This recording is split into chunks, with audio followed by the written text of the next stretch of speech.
has anyone in the history of pro wrestling ever invented more moves than Kanyon? When I look at it, and at the time I thought, oh, cool, he comes up with a cool move. And I know, before Kanyon, if you came up with 2 or 3 moves, that was like, oh, wow, this guy's like Luthez came up with, I think, the power bomb, the Luthez press, and like an STF, which I think he just took from before Kanyon. Not a whole lot of new moves.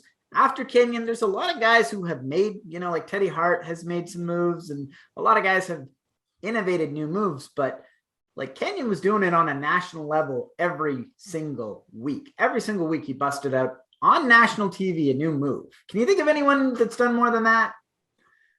Oh man, I'm honestly trying to think. I was thinking, if you couldn't see, because I was thinking, I'm thinking. I can't think of anyone. I honestly, I'm trying to think of like technicians like Steamboat. Yeah. And like you start thinking around, like just go through some of the superstars. No, dude. Like there hasn't been one.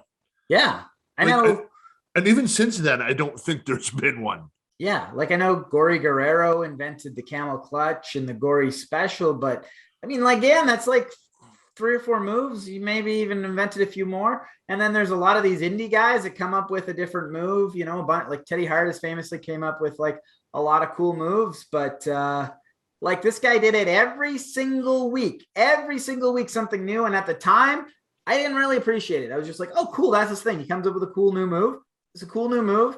It never really crossed my mind that maybe he was setting some sort of record by doing it. And in retrospect, I think that he doesn't get enough credit for that. And I think probably I'd venture to say I would give him credit for the guy that created the most moves. I don't have a list, but in my mind, he's probably the guy that's created the most moves in the history of pro wrestling. Yeah, and I really, I'm with you, man. And now looking back at it retrospect, like especially with like Dark Side, and saying especially with the moves, it's so funny. When we were kids, we wanted a guy on the stick.